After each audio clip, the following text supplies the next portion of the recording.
வணக்கம். இது news first in பிரதான செய்திகள். உங்களோடு இணைந்து கொள்வோர் சந்திரிகா ஆறுமுக, ஜெஃப்ரி ஜெபதார்ஷன். இன்றைய விரிவான செய்திகளுக்கு செல்லும் முன்னர் முதலில் தலைப்புச் செய்திகள். இலங்கையின் முதலாவது செய்மதி வெற்றிகரமாக விண்ணுக்கு ஏவப்பட்டது. கொழும்பு மாவட்ட செயலகத்தில் பரவிய தீயினால் பொதுமக்களுக்கு தேவையான ஆவணங்களை பெற்றுக் கொள்வதில் தடை ஏற்படாது மாவட்ட செயலாளர் தெரிவிப்பு. தமது நிலைப்பாட்டிற்கு அமைய நீதிமன்றம் செயற்பட வேண்டும் எனும் அரசாங்கத்தின் எதிர்பார்ப்பு, ஜனநாயகத்திற்கும் மக்களின் சுதந்திரத்திற்கும் விடுக்கப்படும் அழுத்தம் முன்னாள் ஜனாதிபதி தெரிவிப்பு.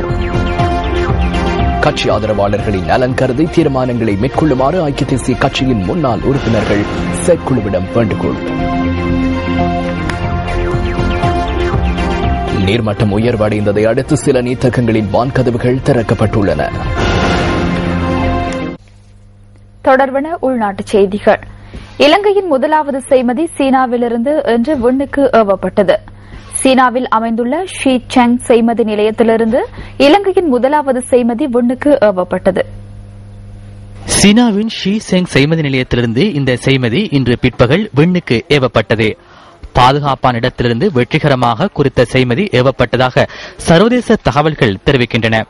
இந்த செய்மதி கடந்த வியாழக்கிழமை விண்ணுக்கு ஏவப்படவிருந்த நிலையில் சீரற்ற வானிலையினால் அந்த நடவடிக்கை பிற்போடப்பட்டிருந்தது.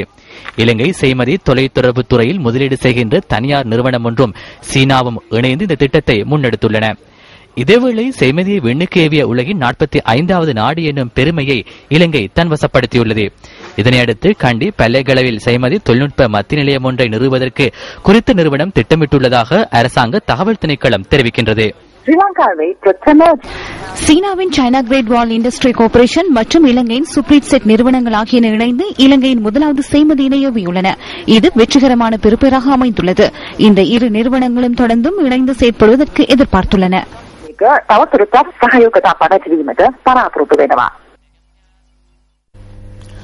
கொழும்பு மாவட்ட செயலகத்தின் சில பிரிவுகளின் நடவடிக்கைகளை தற்காலிகமாக திம்பிரிகாசியாய பிரதேச செயலகத்திற்கு மாற்றுவதற்கு நடவடிக்கை எடுக்கப்பட்டுள்ளது. மாவட்ட செயலகத்தின் பிரதான கட்டடத்தில் நேற்று பரவிய தீயினால் பாரிய சேதம் ஏற்பட்டதை அடுத்து இந்த நடவடிக்கை மேற்கொள்ளப்பட்டுள்ளது. அரசு ரசாயன பகுப்பாய்வாளர்கள் சம்பவத்திற்கான காரணத்தை கண்டறியும் நோக்கில் இன்று பிற்பகல் விசாரணைகளை ஆரம்பித்துள்ளனர்.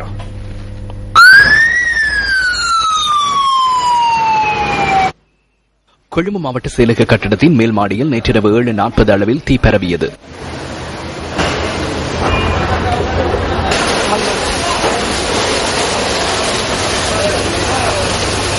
அதிக ஆவணங்கள் இருந்தமையினாலும் கட்டடத்தின் பெரும்பாலான பகுதிகள் பலகையினால் நிர்மாணிக்கப்பட்டிருந்ததாலும் தீ வேகமாக பரவியுள்ளது.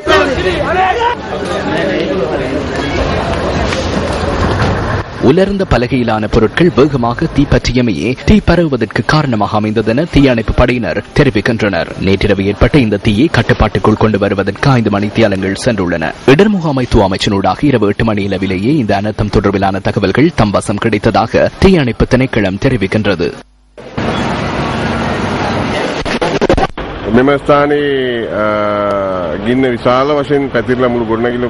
இந்த இடத்தில் தீ வேகமாக பரவியமையினால் உதவி பெற்றுக் கொள்ள வேண்டிய தேவை ஏற்பட்டது. நீரை பெற்றுக் கொள்வது எமது முதற் பிரச்சனையாக அமைந்தது. அத்துடன் நம்மிடம் குறைந்த அளவிலான தீயணைப்பு வாகனங்களை காணப்பட்டன. அந்த கட்டடத்தின் அமைப்பு தீ வேகமாக பரவுவதற்கான முக்கிய காரணமாக அமைந்தது. சம்பவ இடத்திலிருந்து 500 மீட்டர் வரை சென்றே நமக்கு நீரை பெற்றுக் கொள்ள முடிந்தது. தீ கட்டுப்பாட்டுக்குள் கொண்டு வரப்பட்ட போதிலும் இன்று பிற்பகல் 1 மணியளவிலும் அவ்விடத்தில் புகை வெளியேறிக் கொண்டிருந்தமை எம்மால் அவதானிக்க முடிந்தது. 1833ஆம் ஆண்டு ஆங்கிலேயரின் ஆட்சி காலத்தில் கொழும்பு நகரம் நாட்டின் தலைநகராக பெயரிடப்பட்டதன் பின்னர் இந்த கட்டடம் நிர்மாணிக்கப்பட்டுள்ளது. 100 வருடங்கள் பழமை வாய்ந்த கொழும்பு மாவட்ட செயலகத்தில் நேற்றிரவு பாரிய தீ விபத்தொன்று ஏற்பட்டிருந்தது. டேம் வீதியில் அமைந்துள்ள இந்த மாவட்ட செயலகத்தில் 557 கிராம சேவக உத்தியோகத்தர் பிரிவுகளில் உள்ள அனைத்து ஆவணங்களும் இங்கு களஞ்சியப்படுத்தப்பட்டிருந்தன. திட்டமிடல், நீதி மற்றும் நிர்வாக பிரிவுகளுக்கு இந்த தீயினால் அதிக சேதம் ஏற்பட்டுள்ளது.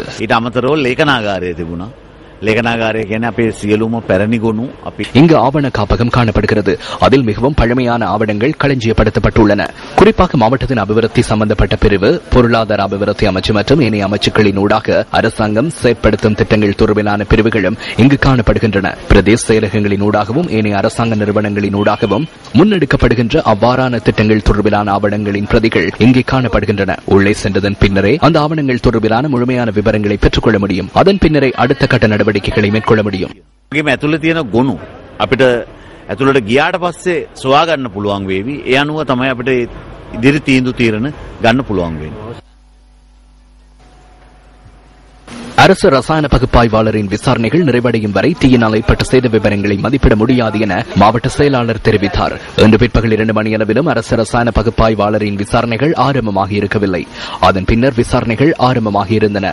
தீக்கிரையான கொழும்பு மாவட்ட செயலகத்தின் ஒரு பகுதியில் அவரும் பிரவேசிக்க முடியாத வகையில் பாதுகாப்பு பலப்படுத்தப்பட்டுள்ளது. செயற்படுத்த முடியாத நிலையில் ஒதுக்க வேண்டியிருந்த சில துப்பாக்கிகளும் இந்த கட்டிடத்தினுள் காணப்பட்டதாக மாவட்ட செயலாளர் குறிப்பிட்டார். இது தொடர்பிலான தகவல்கள் ராணுவத்தின் வசம் இருக்கின்றமையினால் அதில் எவ்வித பிரச்சனையும் இல்லை என அவர் கூறினார். மக்களுக்கு தேவையான பிறப்பு, இறப்பு, விவாகம், ஓய்வூதியம் உள்ளிட்ட பிரிவுகளுக்கு தீயினால் எவ்வித பாதிப்பும் ஏற்படவில்லை என கொழும்பு மாவட்ட செயலாளர் சுட்டிக்காட்டினார். கொழும்பு பிரதேச செயலகம், மாவட்ட சமுர்த்தி பிரிவு, அனுமதி பத்திர, குடிசன மதிப்பீடு, சிறு கைத்தொழில், இளைஞர் சேவை, நிறுத்தல் மற்றும் அளவீடுகள் ஆகிய பிரிவுகளினூடாக நாளை முதல் மக்களுக்கு சேவைகளை பெற்றுக் கொடுக்க முடியும் எனவும் அவர் கூறினார்.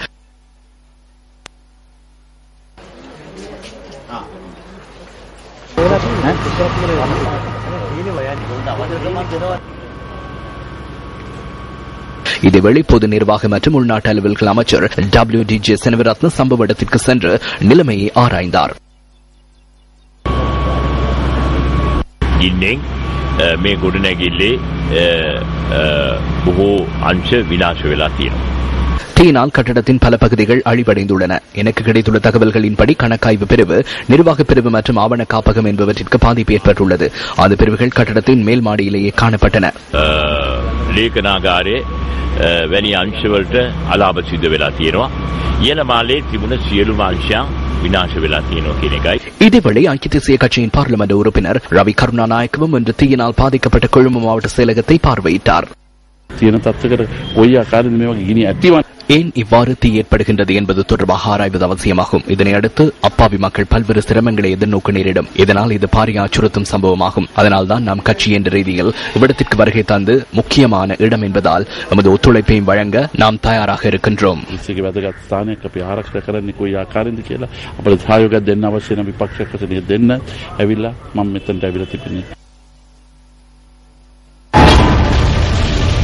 அனுராதபுரம் நீதவான் நீதிமன்ற பதிவாளர் அலுவலகத்தில் தீ பரவியது.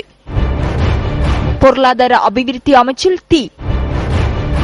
வெலிக்கடை சிறைச்சாலையில் இடம்பெற்ற மோதலின் பின்னர் ஏற்பட்ட தீயில் சிறைச்சாலை பதிவாளர் அலுவலகத்தின் பல ஆவணங்கள் தீக்கிரையாகின.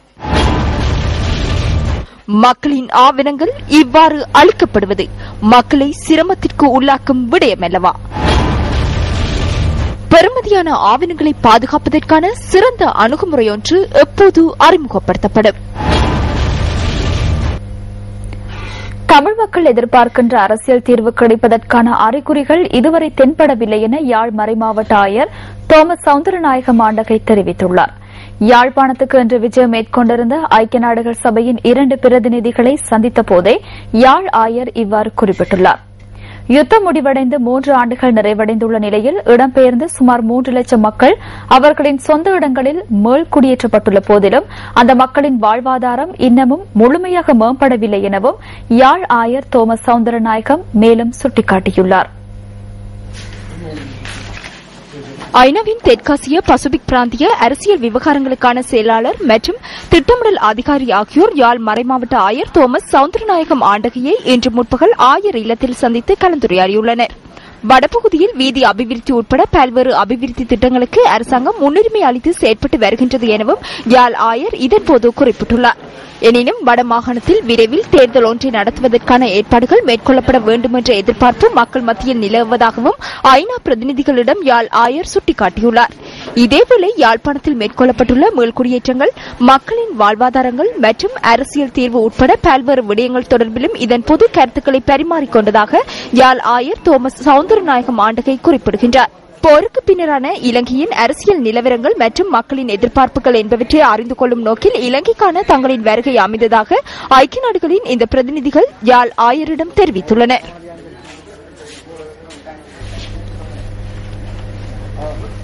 கற்றுக்கொண்ட பாடங்கள், ஒருமைப்பாடு மற்றும் ஐக்கியத்திற்கு அதிகார பரவலாக்கம் இன்றியமையாதது என்ற தலைப்பிலான நூல் வெளியீடு கொழும்பில் நேற்று இடம்பெற்றது. இந்த நூலை வி. திருநாவுக்கரசு எழுதியுள்ளார். நூல் வெளியீட்டு விழாவில் அரசியல் பிரதிநிதிகள் உள்ளிட்ட பலரும் கலந்து கொண்டிருந்தனர். Lessons not learned. All this while we heard people saying about the lessons learned committee. Now we have to be speaking about that this government has never learnt anything. கற்றுக்கொண்ட பாடங்கள் மற்றும் நல்லிணக்க ஆணைக்குழு தொடர்பாக இந்த மக்கள் அதிகமாக பேசுகின்றனர். எனினும் நாம் இவ்வேளையில் ஒரு விடயத்தை கூற வேண்டும். இந்த அரசாங்கம் எவ்வித பாடங்களையும் கற்றுக்கொள்ளவில்லை. நாடு முழுவதும் இடம்பெறுகின்ற சம்பவங்களை பார்க்கும் போது அவ்வாறு பாடங்களை கற்றுக்கொள்ளவில்லை என்பது நன்கு புலப்படுகிறது. காலத்துக்கு ஏற்ப தலைமைத்துவத்தில் மாற்றம் ஏற்படும் போது சிறுபான்மை மக்களுக்கு நன்மை கிட்டும் என்று நாம் எதிர்பார்த்தோம். எனினும் அவர்கள் தொடர்ந்தும் சிரமத்துக்கு தள்ளப்படுவதை நம்மால் அடிக்கடி அவதானிக்க முடிகிறது. நாட்டில் உள்ள சிறுபான்மை மக்களின் வாக்குகளை அடிப்படையாக வைத்து இந்த நாட்டின் தலைவர்கள் தெரிவு செய்யப்பட்டனர். சிறுபான்மை மக்களுக்கு ஏதாவது ஒன்றை செய்வதாக தேர்தல் காலங்களில் வாக்குறுதிகள் வழங்கப்படுகின்றன. எனினும் அந்த வாக்குறுதிகள் நிறைவேற்றப்படுவதில்லை.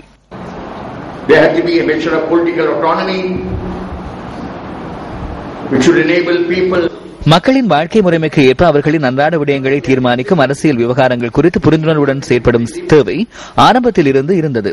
வடகிழக்கு பிரதேசங்களை ஒன்றிணைப்பதற்கு பல்வேறு விடயங்கள் முன்னெடுக்கப்பட்டன. அதேபோன்று 13வது அரசியலமைப்பு திருத்தத்தினூடாக மாகாண சபை நிறுவப்பட்டது.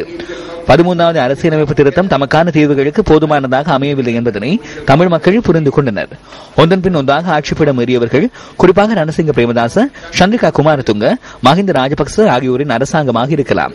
இவர்கள் அனைவரும் 13வது அரசியலமைப்பு திருத்தம் தொடர்பில் நடவடிக்கை எடுத்துள்ளனர். எனினும் அவ்வாறு இடம்பெற்ற திருத்தம் போதுமானதாக அமையவில்லை.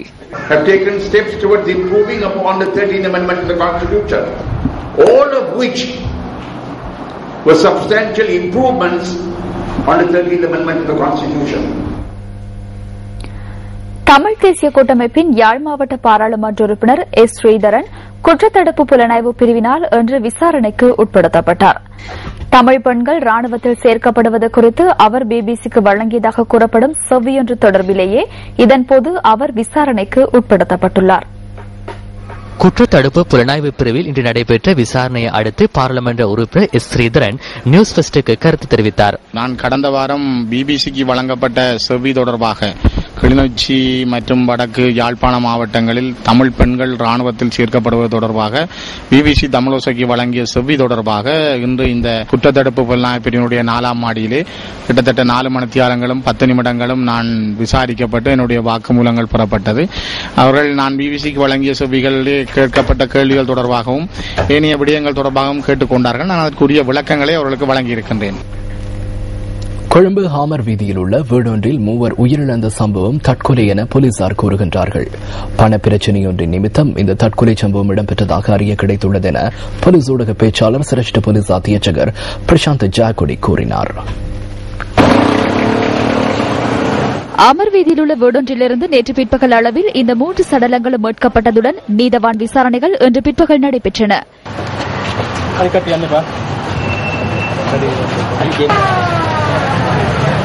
இதனையடுத்து சடலங்கள் பிரேத பரிசோதனைகளுக்காக கொழும்பு தேசிய வைத்தியசாலைக்கு கொண்டு செல்லப்பட்டன. 38 வயதான சிவலிங்கம் ஸ்ரீகாந்தன், அவரது மனைவியான 24 வயதான கோகிலவதி மற்றும் அவர்களின் 2 வயது குழந்தையான ஸ்ரீகாந்தன் சர்வேஷ் ஆகியோரை இவ்வாறு சடலங்களாக மீட்கப்பட்டுள்ளனர். இவர்கள் உயிரிழந்து 3 நாட்கள் கடந்திருக்கலாம் என போலீசார் சந்தேகிக்கின்றனர். குறித்த மூவரும் நுவரெலியா தலவாக்கலையை பிறப்பிடமாக கொண்டவர்களாவர். தலவாக்கலையில் உள்ள அவர்களது வீட்டுக்கு இன்று காலை எமது செய்தியாளர்கள் சென்றிருந்த போது வீடு இவ்வாறு காட்சியளித்தது. ஆமர் வீதியில் உள்ள வாடகை வீடொன்றில் இவர்கள் வசித்து வந்த சந்தர்ப்பத்திலேயே தற்கொலை செய்து கொண்டுள்ளனர். மனிதன் நாளாந்த வாழ்வில் எதிர்நோக்கும் இன்னொரு பிரச்சினைகளுக்கு ஒருபோதும் தற்கொலை தீர்வாக மாட்டாது எனவும் சமூகத்தில் முன்னோக்கி பயணிப்பதற்கான சந்தர்ப்பங்கள் உள்ளதாகவும் மனநல தொடர்பான விசேட வைத்தியர்கள் சுட்டிக்காட்டுகின்றனர். எங்களுக்கு ஏதாவது ஒரு தற்கொலை செய்யற எண்ணம் உண்டு. இந்த பிரச்சனைக்கு உனக்கு ஒரு தீர்வும் தெரியுதில்லையே, நான் சாகிறதான் ஒரு வழி என்று தெரியக்குள்ள நாங்கள் தான் வேறு யாரோட கதைக்கணும். நண்பர்கள், உறவினர்கள், எங்களுக்கு வயசுக்கு மூத்தாக்கள், அவையோடு நாங்கள் எங்களோட பிரச்சனையை கதைக்கக்குள்ள எங்களுக்கு தெரியாத சில தீர்வுகள் அதுக்கு நிச்சயமா தெரிஞ்சிருக்கு. அதே மாதிரி எங்களோட குடும்ப வைத்தியர் உடனே நாங்கள் போய் கதைக்கலாம். நிச்சயமா அவன் உங்களை சரியான வழியில காட்டி விடுகிறார்.